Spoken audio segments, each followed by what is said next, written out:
Olá! Oi, Andréia, tudo bom? Bom, hoje nós vamos falar um pouquinho sobre o universo masculino. Oi, Luzia, bem-vinda. Bom, a nossa live hoje nós vamos finalizar o mês, a quinzena, na verdade, do feminino.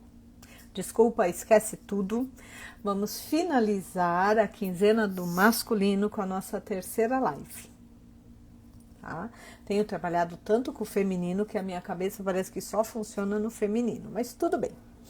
Vamos lá, nós vamos ter uma convidada que é a Maristela, que acabou de entrar. Tá, Maristela, deixe-me deixar ela aqui para nós termos a companhia dela. Ela está entrando. Então, assim, o nosso objetivo hoje... Oi, Pedro, bem-vindo.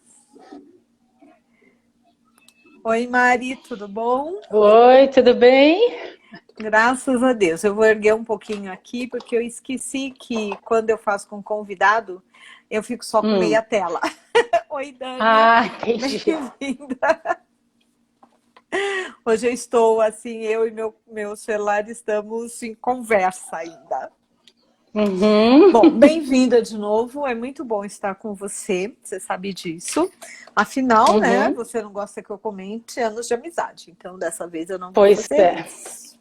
muitos anos de amizade. Ai, Quase tanto quanto de formada, né? O que é um perigo, mas tudo bem. ai, meu Deus. Bom, gente, olha bem. A Mari já fez uma palestra, já participou de uma live conosco. A Mari trabalha nesse momento com constelações familiares, assim como eu. Ela atende individualmente e muitas vezes nessa pandemia nós temos atendido juntos, o que tem sido ótimo por um lado, para os clientes é fantástico, porque como nós temos muita experiência aí, 11 anos, né, Max? Você já atende? Eu, 13? 13 e eu 16. Eu tento diminuir um pouquinho e você não deixa quando eu quero. Não é justo. Mas o que acontece? Quando nós atendemos juntas, como nós já trabalhamos há muitos anos e graças a Deus, como amigas e profissionais, nós temos uma boa sintonia. Para o cliente é maravilhoso, porque nós aprofundamos até a última da última geração. É verdade. Essas últimas constelações, ninguém pode falar que não foram profundas. Se é uma coisa E que elas que foram, Não, e tendo um resultado super legal, né? Porque as pessoas têm um sim. resultado óbvio, né? Como é muito profundo, automaticamente as pessoas têm um resultado muito legal. Mas devemos Uhum. admitir que para nós é extremamente cansativo. Mas é um trabalho que a gente se diverte. Eu acho que todo trabalho nós temos que nos divertir. Se não for divertido, tem algo muito errado. E acho que o que faz nós trabalharmos juntas, termos amizade há tanto tempo, é exatamente isso.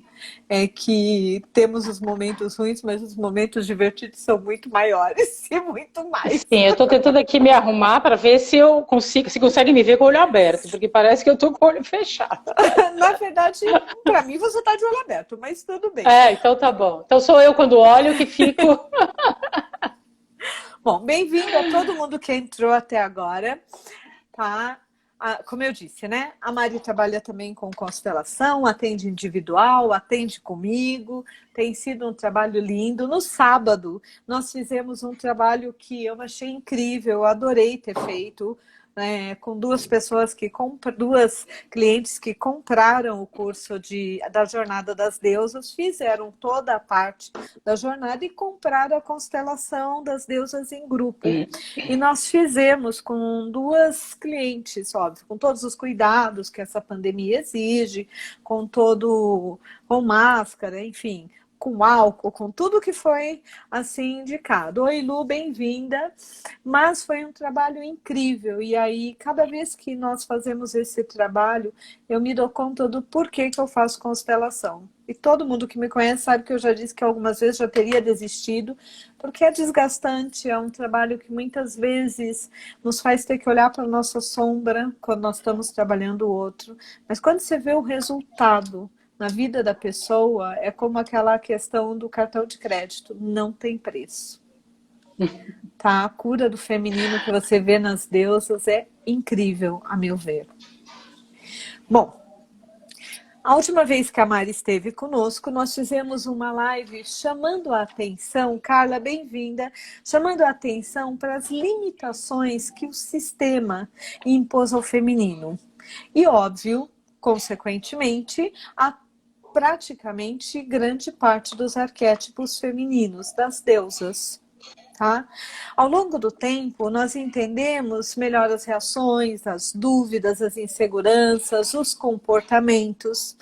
E, principalmente, assim, muitas pessoas ficaram chocadas ao perceber que só há 14 anos é que efetivamente a mulher tinha adquirido no Brasil o direito, tá, de poder denunciar o agressor, porque até então a mulher apanhar era quase parte do cotidiano, né, Mari?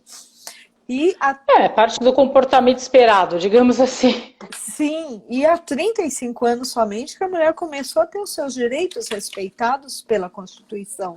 Então, quando nós vamos fazer assim, um review da história, é assustador, porque nós temos uma fantasia e nós temos uma realidade que é muito diferente da fantasia ou da Gestalt, ou seja, daquilo que nós vamos preenchendo. Tá? Então, nós, por outro lado, nós sempre soubemos que o homem, ele gozou de uma liberdade que a mulher nunca teve. Porque dele nunca foi tirado o poder jurídico e constitucional, ou seja, o direito de ser gente, de ser humano, como aconteceu com a mulher. Mas será realmente que essa liberdade é tão ampla e tão empoderadora quanto parece? Será que o homem realmente é tão livre e ser homem é tão incrível assim quanto às vezes nos vendem? Tá? Porque às vezes nós ouvimos uma mulher dizer, na próxima vida eu venho como homem. Mas será que é tudo isso mesmo? Exatamente, essa é a dúvida de hoje, né? Então, a nossa ideia foi convidarmos vocês para refletir com a gente aqui sobre as coisas que são impostas ao masculino e que a gente também não se dá conta, né? Porque a gente vê o nosso lado, claro, a gente sabe de tudo isso, mas e aí? Como é que é a situação do homem na visão sistêmica? Né? Então, isso é uma coisa que também me surpreendeu durante a minha pesquisa, eu fiquei surpresa com alguns dados que eu não esperava encontrar, e nós vamos passar agora chocada, durante a live... a gente fica mesmo, porque não tem ideia assim do que... Não sei se... não sei se é tão voltar, libertador. Não sei se quero voltar na próxima vida como homem, não. Estou repensando a minha questão, tá? Bom, quem me conhece já sabe que eu não volto. Então, não tenho essa expectativa. Eu falo que foi a Regina responsável pela minha vida dessa vez, que ela me enganou, me fez assinar uma coisa que eu não sabia o que era, e o acordo não foi lá dessas coisas. Mas... Olha bem, eu já deixei claro para ela. Nós tínhamos 3 opções. África, Xingu ou São Paulo. Eu escolhi a melhor opção. Mas bom, vamos lá, então. Brincadeira entre eu e a Mari, porque ela sempre diz que eu fiz ela vir e eu tiro o sarro. Porque, enfim, porque ela é a negociadora da relação, né? Então, o negócio quem fez foi ela, tenho certeza. Eu não negocio nada, então foi ela que não fez uma boa negociação. Mas, enfim. Olha, é só um adendo. Quando se precisa negociar algo, todos os amigos, famílias, primas, alguns clientes me ligam e falam, como é que eu negocio? Por isso essa tiração de sarro, tá? Mas é a minha bisavó libanesa que me deu essa possibilidade de negociação. Pois eu diria capacidade, mas enfim. Bom, quando a gente fala de sistema, a gente tem que lembrar do que a gente já conversou em outras possibilidades, que talvez nem todo mundo que está aqui tenha ouvido, que é o que a gente chama de pressão sistêmica. Tá? Então, o que é pressão sistêmica, só para relembrar? É como se fosse a lei da gravidade, tá? Que ela atua, mas a gente não consegue perceber, né? Mas limita a gente de querer voar, de querer chegar no teto, enfim. É a mesma coisa, a pressão sistêmica existe, a gente não percebe, mas ela limita a nossa vida em algumas coisas. Então, o Hellinger colocou 3 regrinhas aí que a gente tem que observar para ver se a pessoa está encaixada no sistema, se está tudo bem, se ela ocupa o lugar que é dela, enfim. Então, a primeira é a ordem, que parece simples, como a Regina diz, mas quase ninguém consegue respeitar, porque já recebeu aí meio confuso, que é a ordem passado no passado, presente no presente, futuro no futuro. Ou seja, você ocupa o lugar que ele cabe na sua família, de filho, talvez mãe, talvez avó, mas o lugar que é seu. A segunda é uma das mais importantes, que é o pertencimento, né? A gente faz muita coisa em nome do pertencimento, principalmente quando é adolescente, né? Então, para ficar ali entre as 10 mais, você tem que... Hoje em dia é assim, você tem que postar não sei quantas coisas aí por semana e ter curtido mais do que 100 pessoas, sei lá. Tem toda uma coisa. Na nossa época, você tinha que ter lá uma bolsa de nome X, uma calça Y, enfim. Uhum. E os adolescentes dão muito valor a isso, porque para eles pertencer ao grupo ali é algo essencial. Se alguém é rejeitado... nessa época a gente não entende ainda que existe o grupo dos rejeitados, que fica mais fácil. Mas, enfim. É verdade. Você sabe quem está conosco hoje, Mari? A Fernanda. É mesmo, que legal. Fernanda, olha, que bom, Fernanda. Que bom que você pôde entrar. Então, a gente começou assim, listando, né, as coisas que os homens, às vezes, são obrigados a omitir na sua personalidade ou adaptar para que a gente possa entender, né, o comportamento de hoje, o que eles realmente sofrem, né, e conseguir passar para vocês, como a gente passou lá no feminino, quais são, o que ocorre com ele que vai surpreender todo mundo, tenho certeza. Vamos lá. É interessante isso, né? Porque eu estava comentando com a Mari que eu sempre falo para ela, né? Que talvez eu tenha uma percepção do masculino que, para mim, quando um homem ele chora, quando um homem ele se expressa emocionalmente, eu acho incrível. Eu venho de uma família onde os homens choram, os homens se expressam, os homens sentem dores, eles reclamam, tá? Eles ficam tristes.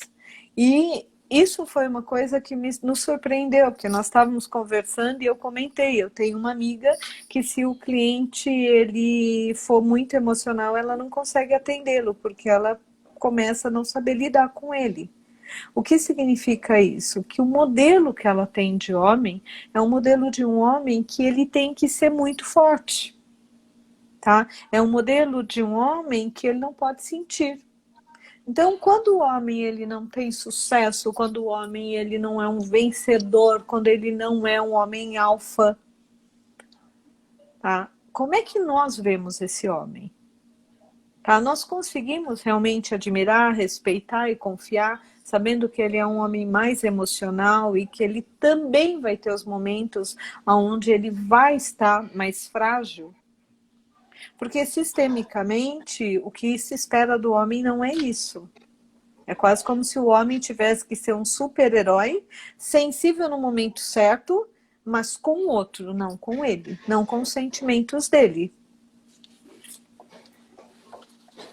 Exatamente. Inclusive, assim, existe a pressão do sistema maior, que é o sistema escolar, o sistema do estado que você pertence, do país que você pertence, assim vamos, e existe também uma pressão familiar, porque, na verdade, o que a gente espera para os nossos filhos é que eles sejam aceitos, que eles sejam felizes, que eles não sejam excluídos ou ridicularizados. Então, isso faz com que a gente, às vezes, coloque sobre eles algumas expectativas também, que nem são nossas, na verdade, né? Sim. Uma vez estava conversando com alguém sobre aquela região da África que as mulheres mutilam as filhas.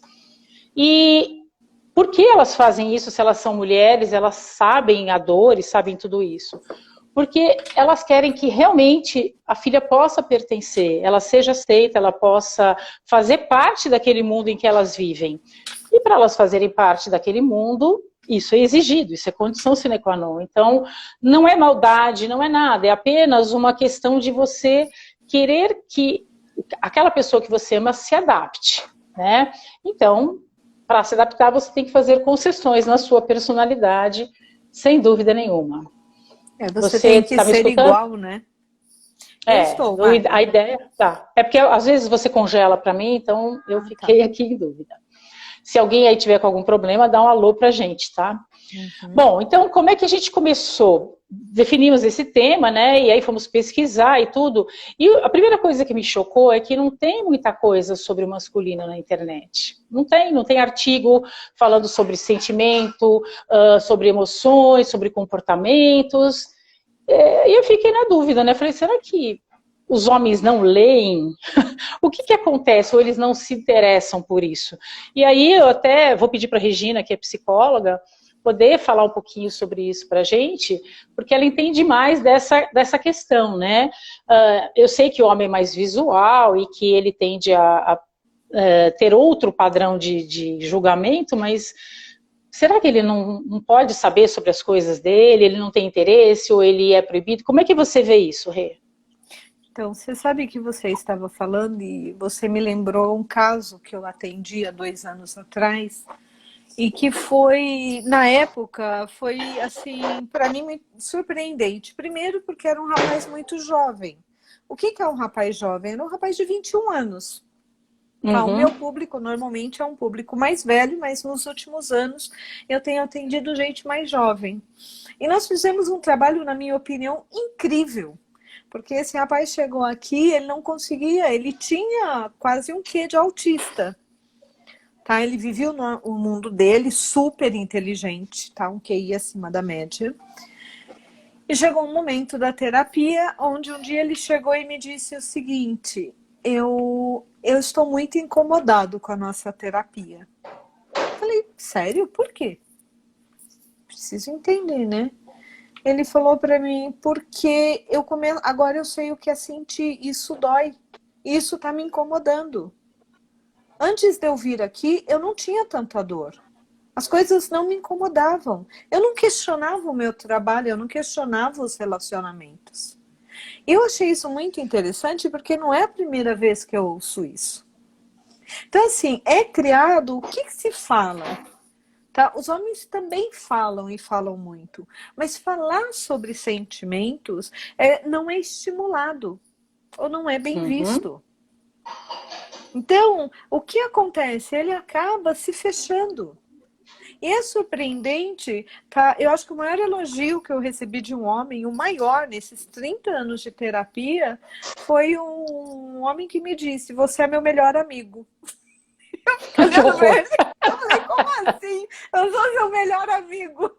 Ele falou, porque eu falo com você coisas que eu nunca falei com nenhum amigo. E eu não achei que desse para falar isso com ninguém.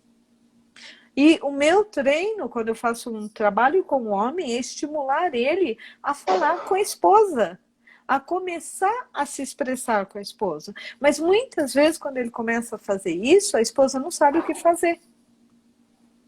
Entendeu? E aí volta para cá. Aí eu começo a atender o casal. Então, é interessante, porque todos nós queremos um homem sensível, meigo, acolhedor, sabe? Apaixonado. Só que quando esse homem ele fica frágil, a maioria das mulheres não sabe o que fazer, ou então entra no papel da Deméter, da mãe. Tá? Então, é mais fácil competir com esse homem do que efetivamente ser a parceira. Então, nós queremos um parceiro, mas nós conseguimos ser parceira do homem que nós queremos? Então, na terapia, Mari, o que eu percebo é, a mulher chega em 3 sessões, eu já sei a vida dela inteira, tá? Da gravidez até o momento que ela está. O homem chegou a levar 2 anos. Eu já levei 2 anos para um homem me abrir que tinha tentado suicídio na adolescência. E depois que ele cria o vínculo, ele muda de país e ele continua, ele não quer mudar de terapia. Por quê? Porque ali ele encontrou alguém que o ouve. Então, não existe, as pessoas cobram a conversa. Mas quando a conversa ela fica muito profunda, às vezes não se banca. Por quê? Porque o modelo que nós temos, o arquétipo que nós temos, é do guerreiro, é do rei, tá? É do Zeus, é do Hades. E aí você fala, bom, mas como é que é isso? Tá? O homem, para procurar terapia, ele demora mais. Eu atendo muitos homens, porque quem me indica são os homens. Então eles falam, vão lá, ela é meio maluquinha, porque ela te faz fazer uns exercícios estranhos, mas você vai ficar melhor, cara. É essa a indicação. A mulher diz, não, você vai lá, porque ela consegue trabalhar seu emocional, ela vai trabalhar com constelação. Então, assim, quando vem indicado por uma mulher, já vem com uma ficha. Com o homem, eu sou a pessoa, eu sou a bruxa, eu sou a mulher louca, eu sou a mulher que faz coisas esquisitas, mas funciona, então você vai lá, porque ela resolveu, vai lá. Então é muito engraçado isso. Porque, na verdade, é isso. Eu acho que vai desde o estímulo até, né, do que eles são estimulados a conversar. A gente vai entrar nisso aí um pouquinho mais para frente também, mas voltando lá à pesquisa, o que eu achei assim, mais significante sobre homens e sentimentos foi um documentário americano que fala sobre as crianças dos Estados Unidos, o que eles estão sofrendo hoje, enfim, né? Chama The Mask You Live In, a máscara que você usa, né? A máscara na qual você vive.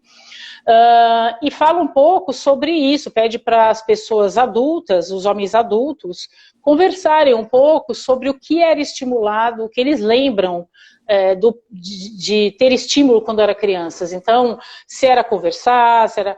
E todos eles falam a mesma coisa, né? Era sempre o estímulo para que você seja forte, para que você seja homem, para que você lute, porque assim, as brincadeiras eram de luta, de se jogar, eram sempre coisas que estimulam um pouco a agressividade e a raiva, que foram alguns temas citados por eles, inclusive, das conversas masculinas. Né? As conversas femininas, a gente vai de supermercado até, sei lá, não sei nem o que a gente vai fazer de existencial. Crise existencial. Sei lá, o rio que está mais bonito, mais feio, a gente fala, né? Eles têm assuntos mais tabus, assim, podem comentar, então eles podem comentar lá mulheres, raiva, agressividade, enfim. E eles mesmos classificaram isso como uma coisa muito destrutiva, né? Porque isso começa pela comparação, né? Você tem que ser o melhor. Então vamos lá, vamos lutar para que você passe a ganhar, para que você seja vitorioso, para que você seja o primeiro. E isso acaba gerando neles uma sensação terrível de incapacidade ou de insegurança, porque nem sempre eles vão conseguir serem os primeiros nas coisas que tem que fazer, né? E não vão ser, né? Por quê? Muitos deles não. Quando nós colocamos isso, significa que tem que ter um. É um que vai ser o primeiro. Exatamente. Então, o restante não serve. Eu lembro até de uma coisa do Michael Jackson, você falando disso, que quando eles conseguiram a primeira vitória, eu acho, como Jackson 5 lá, que era o grupo, eles não conseguiram o primeiro lugar, eles conseguiram o segundo. E o primeiro uma televisão, que na época era uma coisa super cara, e eles não tinham a menor condição de ter. E o pai não deixou que eles levassem a televisão para casa, porque o segundo lugar não era digno. Então, eles estão sempre tendo que competir, que fazer alguma coisa a mais, para que o pai possa se orgulhar deles, digamos assim, né? Tudo que eles desejam, e segundo um deles, o que ele mais desejava, na verdade, que era o carinho e o amor do pai, passava por tudo isso, né? Por ele ter que ficar competindo o tempo todo, por ele ter que se desafiar, por ele ter que estar sempre olhando.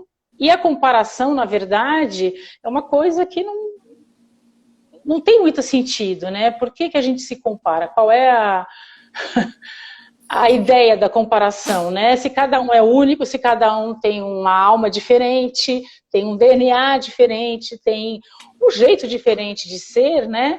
Por que precisa ser tão assim? Então, a frase mais destrutiva, na opinião deles, seja homem.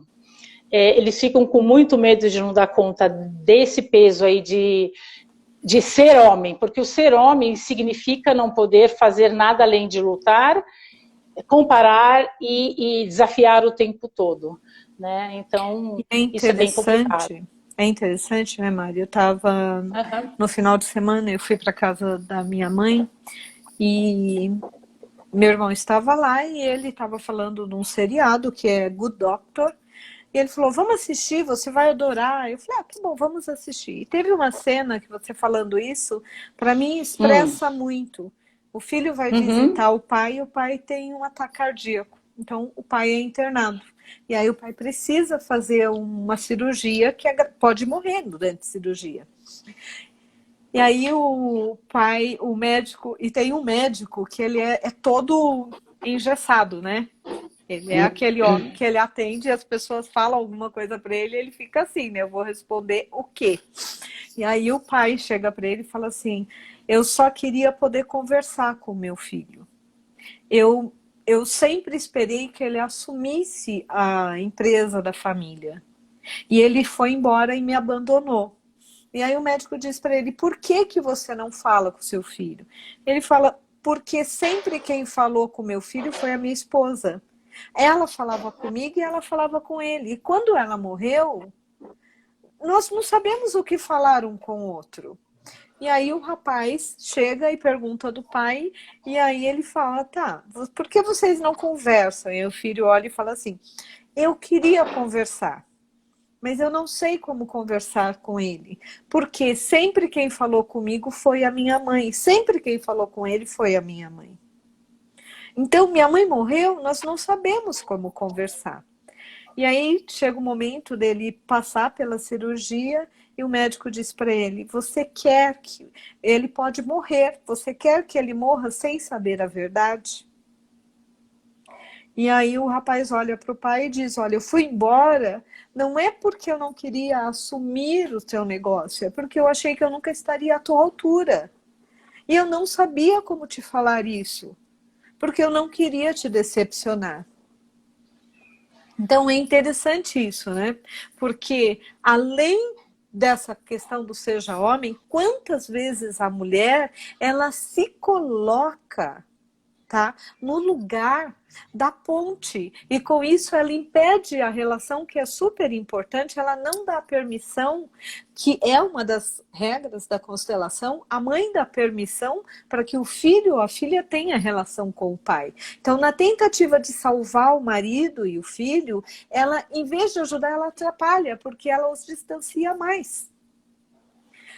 É verdade, A Tere fez uma pergunta que a homem tem dificuldade de expressar sentimentos. Homens, como psicóloga, Tere, eu te diria o seguinte, homem não é estimulado a expressar sentimentos. Se você o estimula, eles são um poço de sentimentos, até quando eles entendem. Quando eu dou curso sobre autoconhecimento, e às vezes acabo dando um curso dentro de uma empresa e tem muitos homens, a Mari já fez constelação comigo dentro de empresas, onde eu faço toda a parte emocional e depois nós fazemos a constelação da empresa com os funcionários e eles ficam, gente, é isso? É assim que funciona? Então é normal sentir isso? Então raiva é por isso? Por exemplo, muitos homens não sabem que muitas vezes a agressividade está escondendo uma depressão. Dulce, Mônica, bem-vindas. Pode falar, pode responder também, tá, Má? Por favor. Não, eu acho que é um tanto isso. Na verdade, pela pesquisa que a gente fez aqui, vocês vão ver alguns dados aí mais para frente, eu acho que até não é questão só de não ser estimulado, é um tabu, é uma coisa proibida. Entendeu? Já começa daquelas frases que a gente conhece, lá de homem não chora, mostrar emoção é fraqueza, revide, seja o melhor, você tem que ir além, enfim, uma série de coisas, de expectativas, e que são algumas ditas, outras nem tanto, mas que quando ele não representa esse papel, parece que as pessoas estranham o comportamento. né? Parece que, como ela falou, talvez nem as mulheres saibam lidar com esse comportamento. Sim.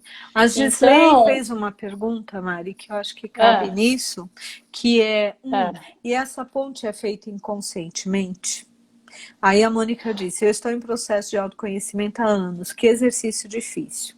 Sim, Gisley, essa ponte é feita inconscientemente, por incrível que pareça, por amor. Só que o pai é o primeiro terceiro da vida de qualquer pessoa. Quando a mãe não dá permissão para a filha se relacionar com o pai, ela não consegue se relacionar bem na escola ou com as outras pessoas. O mesmo vai para o filho. O problema é que o filho, a referência masculina dele é o pai, né? Se ele não puder ter relação com esse pai, como fica? E aí você começa a lutar com o óbvio, porque se ele é seu pai, obviamente você vai ser parecido com ele. Não tem como. Então a gente começa a lutar contra o sistema, né? Eu não quero ser dessa maneira, eu não posso ser assim ou assado. Então isso envolve uma série de coisas prejudiciais aí, dentre elas o julgamento, que é uma coisa terrível, né? E você tem que matar uma parte sua, né? Uma parte importante que de repente você poderia estar expressando e com isso estar vivendo uma vida mais plena, mais tranquila, mas que talvez você não perceba isso no tempo, mas é limitado por certas escolhas que nem foi você que fez. Né? Então, quando o seu pai está ali lutando com... Oi. Você lembra? Nós tínhamos um amigo que ele era muito engraçado, porque, na verdade, ele era mestiço, né? Quando a gente fala mestiço, a gente pensa em asiático, mas não. Ele era europeu com africano, e ele dizia que ele não queria ter um filho mestiço. E eu olhava e falava assim, como é só você casar com alguém igual a você? Mas ele normalmente gostava de asiática. E eu dizia, gente, a não ser que ela tenha o filho do vizinho. Entendeu? Não. E isso é cobrado, as mulheres fazem muito essa cobrança, né? Você está fazendo igual ao seu pai. Bom, eu esperava que ele parecesse com quem, né? Se você casou com o pai. Então são coisas que são meio óbvias, mas que as pessoas às vezes não se dão conta. E isso atrapalha julgamento, percepções, enfim. Né? Eu acho que o ser humano, em geral, não é estimulado a se auto-perceber, a perceber os seus sentimentos, a entender como eles funcionam e o que é possível fazer. Mais do que isso, acho que o homem é proibido mesmo. Né? Não é aceito no grupo se a conversa for essa. O grupo conversa sobre esse tema. As coisas são assim, assim, assado. Então, se ele quiser participar, e ele vai querer, porque ele precisa participar, né? A lei do pertencimento... vai ter que ser assim. Existe a questão hormonal? Claro que existe, porque testosterona todo mundo sabe que é forte, que leva agressividade, muita coisa, mas muito disso é também do estímulo, né? Porque eles são acostumados a competir, a levar tudo ao extremo, eles têm que ter controle, não pode se descontrolar em termos de chorar, de fazer alguma coisa dessa maneira, né? Então isso acaba sendo uma limitação muito grande, porque você não consegue fazer uma escolha na sua vida que seja harmônica. Deixa eu misturar aqui o meu raciocínio, o que eu quero, logicamente, o que eu quero no meu coração. Não, é só o que está sendo ali, né? Você vai seguir aquela marcha padrão. É interessante, né? A Mônica fez um comentário, tenho 2 filhos, sinto essa dificuldade, meninos falarem sobre seus problemas. É que, na verdade, eu acho que nós temos que começar com os meninos desde cedo, né? Desde que eles nascem, o que você está sentindo, o que está... E que é uma quebra de padrão. Se o pai... tem tanta coisa envolvida nisso, não é, Mari? Sim, muita. Na verdade, quando os filhos começam a ser muito emocionais, eles começam a não pertencer. Então, nós temos... Quem dá essa permissão é a mãe para a mudança. Para a mãe dar permissão, ela tem que acolher o pai mais. Mas nós também não fomos ensinados a como fazer isso. É como se eu dissesse para você, ó, vamos fazer, sei lá, um chucrute asiático. Você vai dizer o que é isso? Ah, não sei, criei agora, tá? Então como é que a gente vai fazer? Agora, se eu falar, vamos fazer uma esfirra, todo mundo já sabe o que é uma esfirra. Então é mais fácil de fazer, né? É mais simples. Não, e por outro lado, as mulheres também são estimuladas a desconfiarem dos homens, né? Então, é uma coisa muito maluca que, assim, não é para harmonizar o relacionamento, é justamente para o contrário, para que haja uma rivalidade, uma desagregação, uma coisa estranha.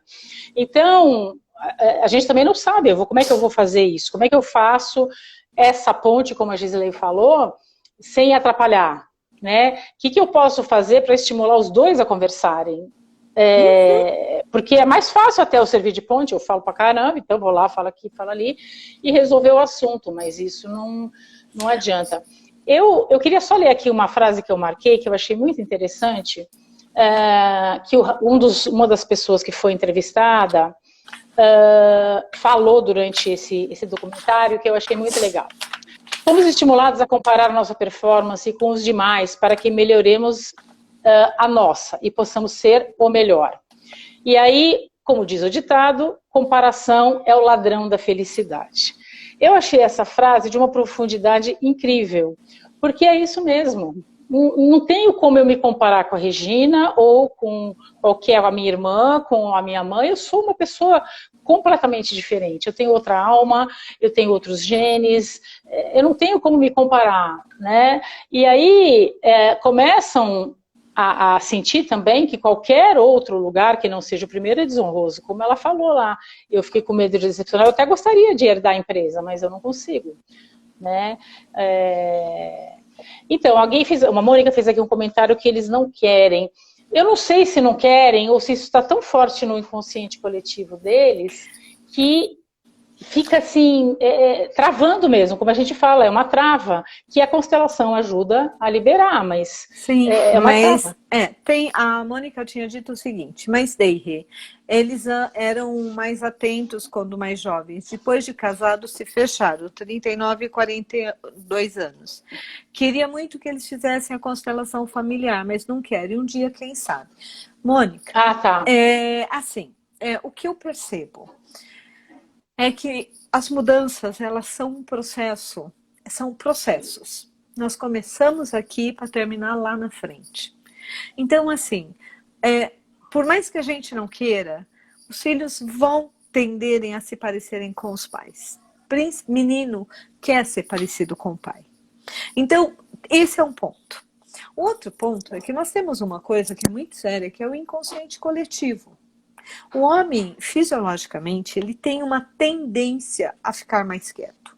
Isso é uma formatação do cérebro dele, por incrível que pareça. Tá?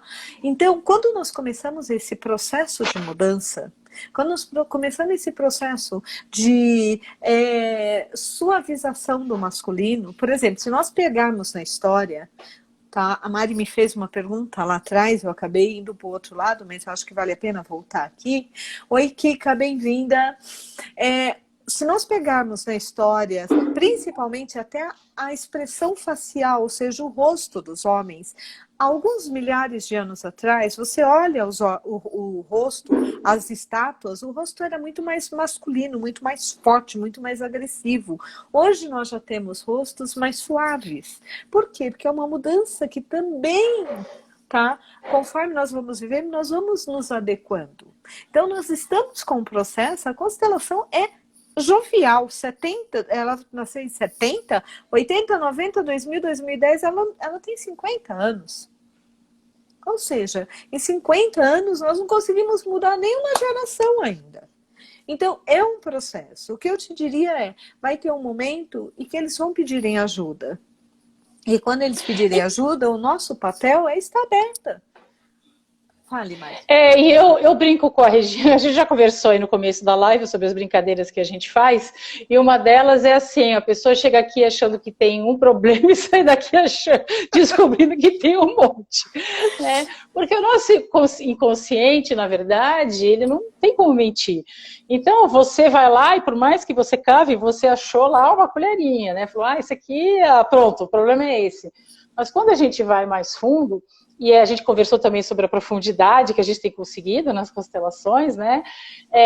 Esse fim de semana a gente foi trabalhar as deusas e acabamos até desviando o assunto em um momento, porque antes de trabalhar Deus, a gente precisava trabalhar outras coisas com essa pessoa que ela nem sabia que estavam pesando tanto. Não, Então, é isso também, né? Porque você tem que estar pronto, não só para trabalhar aquilo que você acha que precisa, mas também para olhar para o que você nem sabe que precisa olhar. E é duro, né? Mari, Alguém aí falou que não é fácil, não é mesmo. não, e assim, nós atendemos homens e mulheres.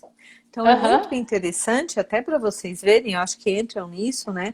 Que foram algumas crenças que eles trouxeram, porque eu também li essa pesquisa, mas quando nós vamos fazer a constelação, eu faço uma brincadeira, que todo mundo acha que é brincadeira, mas na verdade não é. Eu posso até explicar o porquê.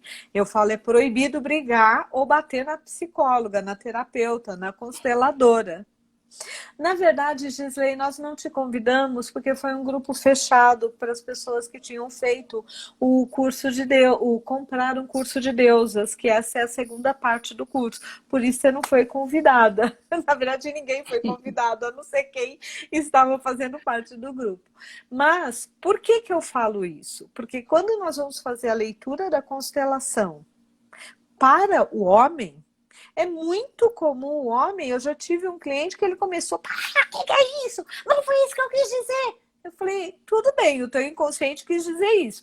Quer gritar um pouco mais? Pode gritar. Eu vou continuar lendo do mesmo jeito. Nunca nós tivemos o caso de uma mulher que reagiu assim. A mulher chora, a mulher fala, mas não foi isso, tô perdida, meu Deus. O homem, quando ele não sabe expressar a emoção, ele fica agressivo. E às vezes existem homens que vêm fazer a constelação e que eles começam a chorar e eles fazem isso. E nós, delicadamente, eu vou lá, a Mari quer me matar. Eu vou lá, pego a caixa de leite, ponho no colo e falo se precisar. E continua a constelação como se nada tivesse acontecido. Aí daqui a pouco ele tá... E ele chora. E ela olha para mim e eu falo, deixa chorar. E aí eu olho para ele e falo, aqui é seguro, pode chorar tudo que você quiser. Tá? Para a mulher, eu nem preciso falar isso. O que a mulher fala? Onde tem lenço, porque eu choro muito. É isso, entendeu? Olha que interessante, né? Continuando, porque tem ainda algumas coisas e eu queria trazer isso. Eu li essa pesquisa com a Mari e eles citam algumas coisas que, principalmente na sociedade americana, né, Mar? Porque é uma pesquisa americana. Sim, mas eu dei uma olhada nos dados do Brasil, não fica muito longe disso não, Rê. E você vai reconhecer comportamentos. Masculinidade está associada à habilidade atlética, tamanho, força, agilidade. Masculinidade está associada ao sucesso econômico e ao poder. Masculinidade está associada às conquistas sexuais. Isso cria entre os meninos uma hierarquia de dominação, onde os durões estão no topo e os fracotes e as meninas estão embaixo. E vem daí a origem do sexismo e da homofobia. No sexismo, as mulheres são inferiores. Tá? Na homofobia, gay é o homem que envergonha o clã, que é fraco, que parece mulher. 50% dos meninos sofrem algum tipo de violência física. 1 em cada 6 meninos é abusado sexualmente.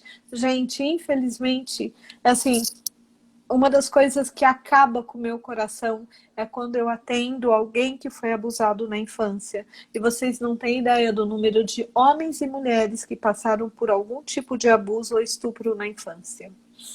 Tá? 1 em cada 4, 25% dos meninos dizem sofrer bullying na escola e apenas 30% deles notificam o adulto pelo medo de ser visto como fraco. Dos que relatam, muitos ainda ouvem, resolva, seja homem, vá lá e resolva, você tem que resolver, senão apanha em casa. Tá? Então... É bem complicado. Muito duro. Isso aí é como se ele ficasse sem chão, né? Porque ele está levando para alguém superior, para que o superior o apoie, e aí o que ele recebe é, assim, basicamente uma crítica, né? Você não foi capaz. Eu capaz. acho que cabe aqui, tem uma cena do filme O Senhor dos Mares, que o capitão, ele pega o braço direito dele, ele dá um esporro no cara, ele acaba com o cara na frente de todo mundo, eles estão em alto mar. No dia seguinte, quando o capitão acorda, o braço direito dele lá, ele se suicidou, ele se enforcou. E o capitão olha e fala assim, mas por que ele fez isso? Eu passei por isso e olha no que eu me tornei. Então, às vezes, olha que maluco, ele sofreu um abuso emocional e ele reagiu, ele foi forte, ele foi homem. O outro não deu conta, se matou, além de ter se matado, ainda viu. Cara, eu dei conta, como você não deu conta? Tá? E aí também gera uma coisa que é interessante, porque assim, se você não consegue ser tão durão quanto o primeiro, você também não vai querer ser o último. Então você acaba achando alguém mais fraco para oprimir, para humilhar, para abusar, enfim, bater, essas coisas que a gente vê na escola, né, fazer bullying, para que você se sinta um pouco superior, né? Não vai ser o primeiro lugar, mas pelo menos também não estou no último. Eu consigo também o meu lugar aí na média e estamos indo. Então, isso é uma coisa que a gente precisa pensar, porque é uma coisa que ainda é estimulada, infelizmente, né? Ainda não, você não pode ser o último, por que não? Né? E aí, se você vai ter que conquistar a sua masculinidade, tendo que rejeitar tudo que é considerado feminino, digamos assim, então são seres completamente distintos. Homem e mulher não são da mesma espécie, não têm mesmas questões, mesmas dores. Como é que fica isso, né? E eles começando a rejeitar tudo que é feminino, porque é feio, né? Você parecer com mulher, você feio, você ser fraco e tudo isso, você está rejeitando a sua mãe e 50% de você. Então, outro dia também eu li uma frase que eu achei bem interessante, que é assim, 50% da população são mulheres e os outros 50% são os filhos delas. Então, a mulher é de uma importância que não é reconhecida e acaba sendo até rejeitada por conta dessas coisas, né, que a gente nem percebe que faz, é automático. Né? Não, então vamos lá. Fazemos isso em casa. Se o menino namora um monte de garota, uau, meu filho. Uau, se a menina namora um monte de garota, o que é isso? O que vão dizer de nós? Mas os dois não são iguais? Qual o problema? Então, o que a gente está fazendo? A gente cria jovens cria crianças para se tornarem jovens que rejeitam o feminino. Né? Que não acham ou desqualificam, enfim. E aí a gente fica surpresa quando eles desrespeitam as mulheres e, no geral, da forma mais básica possível, né? Naquela linha lá de frases interessantes aqui, vamos ver o que esse incentivo à violência gera, né? Crianças abusadas e negligenciadas têm 9 vezes mais chance de se envolverem em crimes. A cada hora, mais de 3 pessoas são mortas por arma de fogo. São mais de 30 mil vidas por ano. Isso nos Estados Unidos, tá? Mas se você for pesquisar aqui, eu já fiz essa pesquisa, não é diferente. Sim. 90% dos homicídios são cometidos por homens. E destes, quase 50% têm menos de 25 anos. Ou seja, você estimula tanto a agressividade, tanto, que eles levam a um ponto, né? 94% dos homicídios em massa são cometidos por homens. O mais jovem tinha 11 anos. Então, vamos lá. Pergunta que eu coloco aqui, né? Se nos Estados Unidos, homens e mulheres têm o mesmo acesso às armas, o que gera esse resultado tão discrepante? Né? Na verdade, no meu ver, no meu entendimento aqui, esse incentivo à agressividade é parte desse cultura. Resultado. Sim. Desse resultado discrepante. Entendeu? A questão é que quando os meninos, eles podem ter amigos que apoiam, que trocam sentimentos, isso ocorre lá por volta dos 15 anos, o que se espera? Que não se seja tão íntimo, né? Pois tem ainda uma ilusão de que todo sinal de intimidade é potencialmente um sinal de homossexualidade. Às vezes, a gente ainda ouve, apesar de todo o conceito de, olha, não pode, não deve, nós somos amigos, mas sem viadagem. E aí, o que acontece? Como é que eu vou ter um vínculo emocional, tá? Esse vínculo, tá? A depressão feminina, ela é mais fácil de reconhecer porque ela é mais recolhida. A mulher, ela fica mais quieta. Os garotos, quando eles estão entrando em depressão, eles agem de maneira oposta. Ou seja, ficam agressivos, explosivos, tendem a gritar com as pessoas e falar palavrões. Isso é visto como um desvio de conduta, como algo que pode estar sendo gerado pelo grupo com quem convive. Há umas semanas atrás, um cliente me contou uma situação que ele estava no clube dele e que uma pessoa estava sendo super agressiva. E ele chegou para a pessoa e falou, meu, qual é o teu problema? E aí um amigo chegou para ele e falou assim, meu, não encrenca, porque ele perdeu o emprego, a mulher pediu divórcio, ele não está bem, ele está fazendo isso porque ele não está conseguindo reagir. Ou seja, tudo bem, é assim que ele vai se expressar. E aí, meu cliente falou, né, que ele pensou muito, passou... A próxima vez que ele encontrou esse cara, ele falou, cara, desculpa, tá? Aquele dia eu tava meio estourado, ele chegou pra ele e falou, cara, desculpa, eu também não tava bem. Eu tô passando por uma situação horrível e não tem nada a ver com você. Ele falou, tá, quer tomar um chopp? E foi tomar chopp e falar de futebol. Ou seja... Entendeu? Eles não foram tomar um chopp para falar sobre o que está acontecendo, precisa de ajuda, ou sabe, dá para te... não é isso que ocorre, tá? E olha bem, e antes que surjam os sintomas de depressão mais conhecidos, normalmente esse jovem pode ter ou tentar suicídio ou se suicidar. Vamos ver em relação a números, né, Mar? Que é uma coisa assustadora. A cada dia, 3 ou mais meninos cometem suicídios. Suicídio é a terceira causa de morte mais comum para os meninos. No Brasil também, tá? Sim. No Brasil também. A taxa de suicídio de meninos chega a ser 7 vezes maior do que meninas.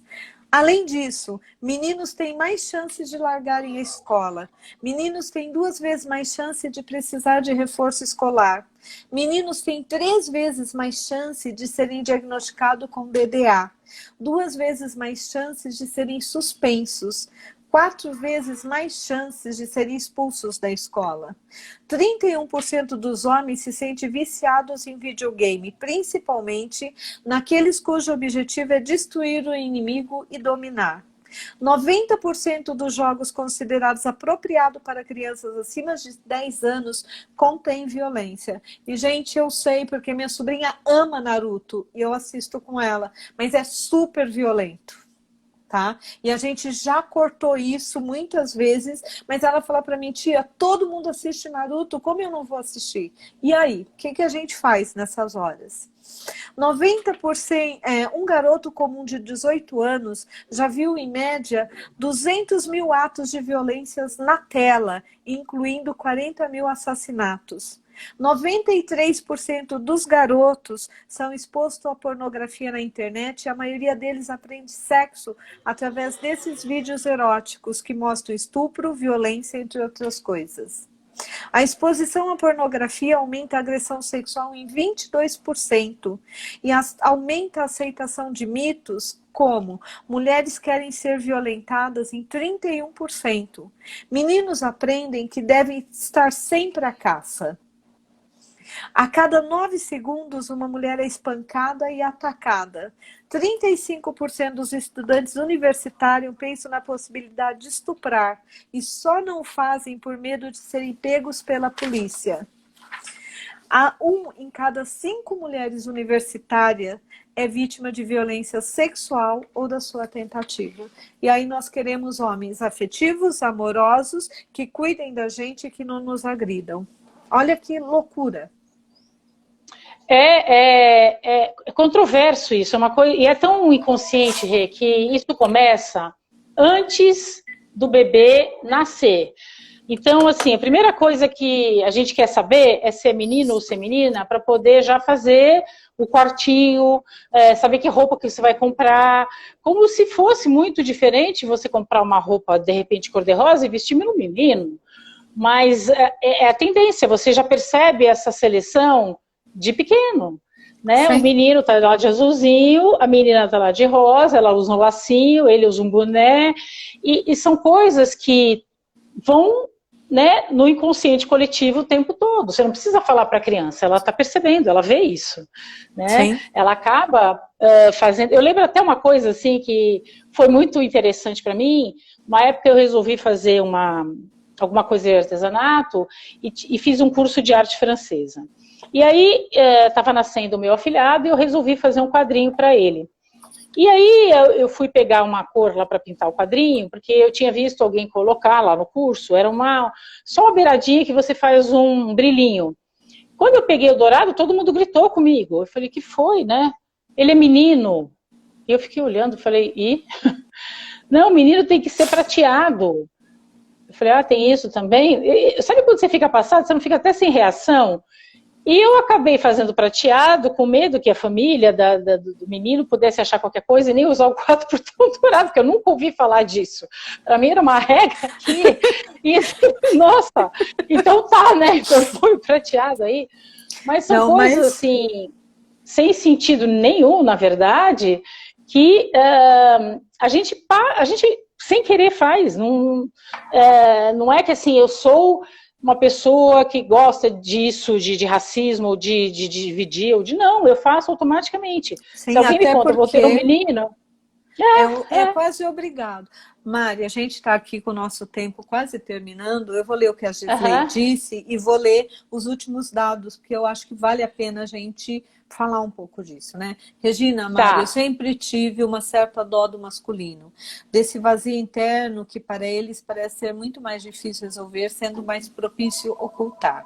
A coisa é tão séria, Gisley, que na verdade, olha bem, como eles afastam, como é que eles lidam com esse vazio, com esse afastamento que não é bem visto pela sociedade? Bebendo, usando drogas. E usando droga. Exato, porque daí eles têm a desculpa, né? Eles podem se aproximar. Uhum. Aí fica a coisa assim, não, mas eu abracei ele, eu falei que amava porque eu estava bêbado, porque eu tinha usado droga. E isso também é uma estatística interessante, porque os meninos começam a usar drogas e beber muito antes das meninas, né? Aos 12 anos, 34% deles já começam a beber. Então, aos 13, a maior parte já experimentou alguma droga. E 1 em cada 4 meninos, ou seja, 25% deles, bebe compulsivamente. Ou seja, 5 ou mais copos seguidos. É triste. É triste, porque para você sentir o que você sente, você precisa usar uma desculpa, né? Você precisa colocar uma máscara.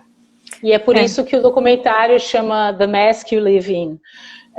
Porque você botou a máscara do bêbado para poder dizer que você gosta de alguém. Abraçar o seu amigo. E o que é triste, né, Mari, é porque isso daí é tão sério que uma das coisas que você trouxe desse documentário que nós estávamos discutindo é que o Brasil é o país que mais mata gays, travestis e transexuais. E matá-los ainda não é considerado crime. Nós estamos... Bom, na verdade, não é que matá-los não é considerado crime, é a mesma coisa da mulher. Ainda é considerado uma violência, não uma coisa, um feminicídio ou alguma coisa. Tá? É triste, é muito triste. Bom, eu espero que com essa live a gente tenha trazido à tona o objetivo, não é determinar, mas é estimular cada um que está assistindo a pensar e a entender que essa liberdade é fake, não é real. É uma falsa liberdade de algo que todo mundo diz que existe, que na verdade não existe. Existe até certo ponto, mas o preço é tão alto que na verdade muitas vezes chega ao suicídio ou assim a uma destruição. E aí nós não entendemos porque as famílias não conseguem às vezes ter essa unificação. Eu vou fazer um convite para a Mari, a gente está aqui já, eu vou ter que terminar rapidinho. Mas para a gente falar, Mari, pensa um pouquinho, vê se você quer, a gente fazer uma live falando sobre a relação do relacionamento, esse antagonismo e talvez como a gente possa pensar em quebrar essa... Nós somos criados a olhar o homem como inimigo e o homem a nos olhar como uma presa que tem que ser caçada, escravizada e submetida. E de repente a gente pode pensar num jeito de resolver isso. Gente, vamos ser expulsa para não perder a live, eu tenho que terminar agora. Um beijo, Má. Beijo, a gente tchau. fala depois.